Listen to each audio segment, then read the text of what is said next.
Going through the Ten Commandments, coming along some of these that really some of us have problems with. I don't think we have a problem with today's, thou shalt not murder. At least I would hope not, or maybe we do. Think of murder, the name Christopher Meyer comes to mind. Some of you may remember that name. I became familiar with it when I had reason to drive through Aroma Park morning after morning on our way out to the camp on school mornings. The police were out in full force on those mornings at the corners near the school. The DPW guys were out in full force. If you were a stranger in town, they would glare at you as you would drive by them, trying to figure out who you were. I know I got glared at a number of times. Stephen mentioned as he was coming out to the camp to work some mornings that they would actually follow him. You know, 19-year-old guy, 18, 19-year-old guy driving a pickup truck that's not the most modern truck in the world would get attention. Jennifer driving her red convertible out there used to get followed through town by the police. They were being very protective of their children, watching them walk to school, who was driving through town, who was around. When Christopher disappeared in 1995 at 10 and a half years old, the police chief took it to heart. He was on duty that night. He blamed himself for what happened. And as another name came to light, Timothy Buss. They discovered he had once been tried for murder when he was a teenager and sentenced to 25 years and out after 12 years for good behavior. And then, of course, you know the ending. Christopher Meyer, 10 and a half years old, disappeared. Body later found. Murder. The ending of life, the epitome of dehumanization, the end of the slippery slope of sin, the blatant disregard for the God who gives life. I have witnessed a number of murders this week on Blue Bloods and NCIS and Law and Order and all those programs. I'm never going to invite, what's her name, Jessica, to my house because she writes about murder, and if she shows up, someone's going to die. Now we have all these new Hallmark movies with all these female detectives, and I'm not going to invite them around either because if they come around, someone's going to die. Murder. Thou shalt not murder. It's a commandment. Don't do it. That's an easy one. Put your guns, your knives, your tire irons away and don't use them. Genesis chapter 4, verses 2 through 5 talk about the first murder. Cain and Abel. Jealousy caused it. Cain brought an offering of his first fruits to God.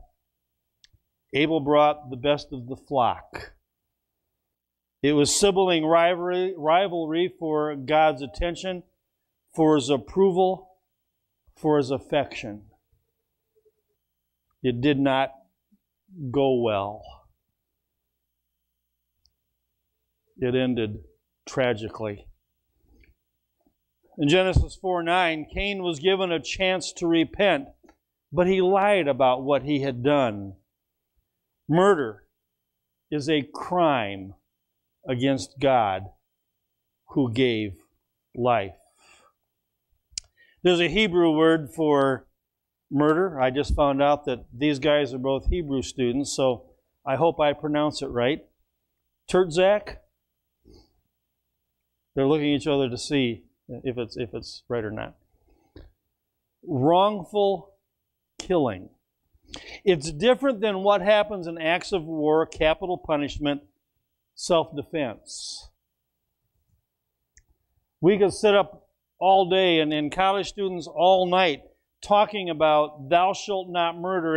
And we used to sit about and talk about, is it right to be involved in the service? Can I be a conscientious objector so I don't have to go into war and kill anybody? Because the Bible says, thou shalt not murder. But then I look at this word that means wrongful killing. And I stop and think, society looks at different forms of death. Is it murder or is it manslaughter? Is it premeditated? Is it negligent? Is it full of intent? Is it accidental? Is it in self-defense? Some years ago, one of our family members on Marcy's side of the family hit a drunk guy, and the guy died as a result. And the guy walked out in front of his truck then early morning, right at daylight, and people said that he had been doing that for days on end. We as a family wrestled with that for a while. Was it murder or was it accidental? Was that guy trying to commit suicide and have it be at somebody else's hand? All these questions have come up in society, and a lot of our laws are built around some of these old Hebrew laws that had to do with some of these things. Murder is a horrible, premeditated intent to get rid of somebody. Cain and Abel. Planned. Thought out. I stop and think about the fact that God got rid of society except for Noah and his family. I stop and remember that there were a lot of wars in the Old Testament where God was allowing His people, the Israelites, to be protected. And people died. I think of King David, reminded of him in Sunday school this morning, and how after sinning himself, he went after the estranged husband, and Uriah died as a result. Murder. Intent of the heart. I stop and think about this whole murder thing, and I have to say I've never murdered anybody. Aren't you glad? Or have I? I ask myself that question, am I a murderer? I've never killed anybody that I know of.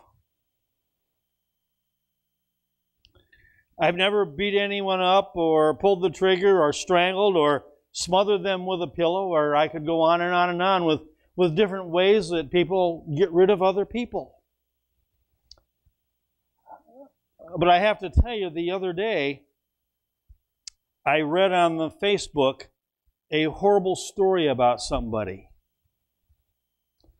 And my first thought was, that's awful. How could a pastor and a worship leader in a church allow this guy to be on their worship team and be a part of singing and praising God every Sunday when this guy did what? And then in reading down through the comments, somebody else said, I know the guy. Stop the gossip. Stop talking about him. That's not at all what happened. Do not degrade this guy. Do not defame his character. And so I dismissed the story because no proof was there that this guy had done what people on Facebook were trying to say what he's done. And then I remembered things that have come up about different people I know where stories have started about them. And the first thing you think is, oh, how awful could they do that? Well, yeah, they're like their dad was, and the apple doesn't fall far from the tree, or they're acting like their mother did, or somewhere along the line, they did something wrong. And it changed their whole perspective of life.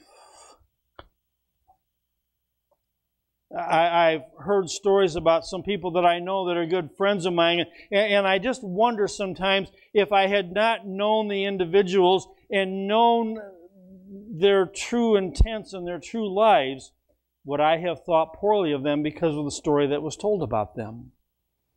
So when I stop and think about thou shalt not murder, I start thinking about the fact that part of what the Bible's talking about here is not physically getting rid of them, but it's also talking about taking away someone's dignity.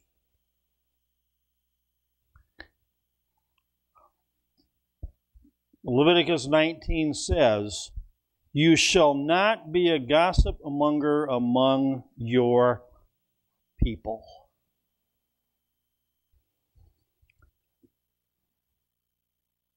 The laws allow people to sue for defamation of character, for slander, for hurting the people's reputation so bad that they cannot function in life anymore in the place that they're at. I've known people that had had to move away because of stories that started about them innocently because somebody said something that they didn't know if it was true or not. And so I stop and think about murder and I wonder, oh, have I murdered somebody's character? Have I done or said anything about somebody in my life that would have caused them harm in their reputation? And I'm reminded every time I read this, do not murder, and I think about everything that's behind those words, that we need to be very, very careful and treat others out of respect. I think of another form of murder that I think really is something we need to think about very, very seriously. We had a dog for a number of years. I loved to hate that animal. Spanky was high-spirited. It was Jennifer's dog. Jennifer and Kate say it was half their dog. I never could figure out who owned the back half, and so I ended up cleaning up the backyard all the time. I never could figure out who owned the front half, and so I ended up feeding it a lot of the times. After the girls grew up and left home, I finally told Kurt, the dog goes to your house, you married the girl, you married the dog. And so he was out of our house finally. That dog was high-spirited. You would take him for a walk, or rather he would take you for a walk. He had this loud bark, and any of you who had come to our house during that time we owned the dog, you would know that as you were driving down the street, he would hear your car and start barking, letting us know that somebody was coming to the door. He got overly friendly with more than one of you. He nipped Alyssa one day, and I thought, oh no, we're in trouble now. And the next day we got a knock on the door, and it was animal care. Because I think you had to take Alyssa to the hospital for stitches or something, and they reported it. Cheryl called me and said, just warning you. I said, yeah, they're knocking at the door right now. Thanks. I tried to break that animal, make him quieter. His bark was loud. I got one of those bark collars you put on that if the dog barks too loud, it shocks him. He tore it off. We tried one of those electric fences around part of the yard one time. He would run right through it. Nothing fazed that dog. I tried breaking his spirit, is the way they put it, to calm him down. It did not work. I've seen animals whose spirits have been broken. They lay around like, well, they're scared half to death to wiggle their tail, or wag their tail even. Because they know they're going to be in trouble no matter what. We can break a person's spirit. A person can be so drugged down by criticism and by constant nagging and by things that come against their life that they just give up and sit down and just wait to pass away themselves. Because on the inside, they have died. All hope is gone. And so I sometimes wonder if we can have our life literally sucked out of us. One of my dad's uncles was a electrician. He was very successful. He was, as far as I knew, a very happy, cheerful, jolly, go-lucky guy. He often would stop by my grandmother's, especially in the morning, because she always made these big breakfasts, and he knew that he could get there and get a good, strong cup of coffee and a good breakfast to start his day, because his wife just didn't get out of bed in the mornings. We would often go by their house, and she was never around. She'd be sitting in the living room talking to you, but if Ollie came in the living room, she disappeared. After Ollie passed away, she was the life of the party. And then the stories started to come out about how he had beat on her, how he had constantly criticized her, how he had constantly badgered her to where she gave up, and when he was around, she disappeared. She didn't feel well. She was sick. She was in bed. That was always the story. Do not murder another person's spirit. The New Testament says, in talking about fathers and children obeying their parents, and it says also, fathers, do not exasperate your children. That could be changed to so many ways. Do not exasperate your husbands. Do not exasperate your wives. Do not exasperate your animals. Do not exasperate your parents. The list goes on and on and on. When I look at all this stuff and think about the dignity of life, I'm reminded that even though murder is a primetime evening entertainment, even though the whole world is running around criticizing other people constantly, we need to treat each other with dignity, with respect, with honor, with encouragement. In a world where it's dog eat dog, it's tough to love one another. It's tough to love that person who's basically trying to stab you in the back with everything that hateful that comes out of their lives. I'm reminded the Bible says, do unto others as you would have them do unto you. I'm reminded that when I get in sticky situations and somebody's maybe not being the very best that they can be, rather than coming back after them with criticism or trying to put them down, that I have to remember on a bad day when maybe I'm not acting quite right, how do I want to be treated? And so do not murder comes to my mind of don't murder the person's spirit, but encourage them and lift them up and help them be a better person. The Bible says, love your neighbor as yourself. And so there's times I have to say, on certain days, maybe I don't love myself as much as I do on other days. I had someone tell me the other day, I'm so mad at myself. And I said to them, why are you mad at yourselves? And it was because of a decision they had made 2 or 3 or 4 years ago, and it hasn't worked out right. And so rather than admitting that they made a mistake, they were taking it out on other people. And I said to them, what can we do to help you change this mistake to get back where you need to be so you like yourself, so you can like other people once again, so you can love other people? Love your neighbor as yourself means that you need to be satisfied in your own life.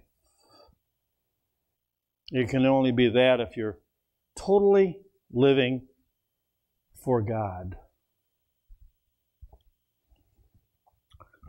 Our higher standard of living should be conferring dignity on others. You see, giving dignity is the equivalent of giving life. Having a good word to somebody else is the equivalent of lifting them up and giving them new life, a new feeling for that day. I have asked myself, how do I keep from murdering somebody? Well, I put away the knives and the guns and the pillows and the tire irons, but I also need to put away the criticism and at times the anger and the judgment and start living my life as Jesus would. And so I need to start praying for those. Are you ready for this? Pray for those you can't stand.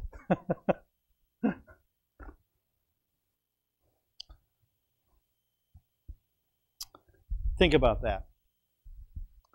Pray for those that you'd just rather not be around, that are a part of your life. I mean, let's face it, we all have people in our lives that just rub us the wrong way. But they're there on a daily basis. It could be somebody that you come in contact with all the time. It could be somebody in a school class. It could be somebody at work. It could be somebody in your family. It could be a neighbor. My neighbor,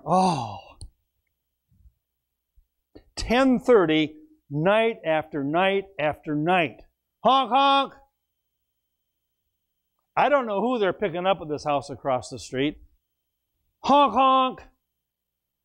I'm about ready to start sitting up because it wakes me up. I'm about ready to start sitting up, and as soon as they do that, hit the panic button on my car so that horn will honk. But then I'll probably wake some other neighbors up and they'll be mad at me. Honk, honk. The other night, are you ready for this? 12:30 in the morning for 15 minutes. Honk, honk. Honk, honk. Honk, honk. I finally got up and went and turned the outside lights on in the house.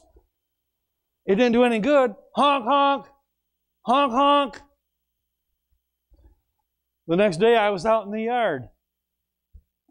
And the lady came out of her house and got in her car, and I was just about ready to go over and say, ma'am, listen, we wave to each other and we say hi when we see each other, but what's all the honking about in the middle of the night? I was about ready to ask her that. Well, she looked at me so happy and went, how you doing? Not real good because I was awake till 2 o'clock this morning because of your honk honk. You know what I need to do? I need to pray their horn breaks. Or their friend's horn breaks, or whoever it is honking their horn in the middle of the night. Pray for those you can't stand. Don't try to do them in. Don't call the police on them. Pray for them. It'll make a difference. By the way, I prayed for them, and I haven't heard any horns honking for about a week now. So maybe. The other thing I think about here is not allowing bitterness to creep in. You see, if something happens in our lives and somebody else caused it, our normal human reaction is, I'm going to get them. Our thoughts are, I'd like to strangle them. And sometimes what happens in reality, we start getting bitter against that person because we're frustrated and there's not a thing that we can do about it. And so rather than murdering them verbally or murdering their reputation, we allow bitterness to creep in. That only does what to us? Murders our own spirit.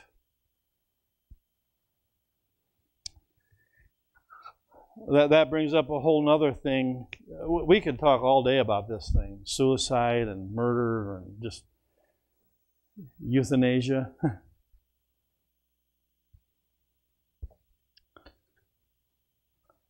Another way I can keep from murdering somebody is to keep all my relationships on the up and up. Every relationship I have, keep it pure and holy before God. I had someone send me a note not too long ago, and they said, and they were talking about a relationship they were involved in. They said, somehow there has to be reconciliation in the relationship. It was a family matter with somebody, and I said back to them, The only way there's going to be a relationship between the two of you is if you sit down and talk and somebody apologizes to somebody else. And the end result was that they got together out of necessity, and there were hugs and tears and reconciliation brought, and no more bad feelings between them, because they settled whatever it was that neither one could remember happened in the first place,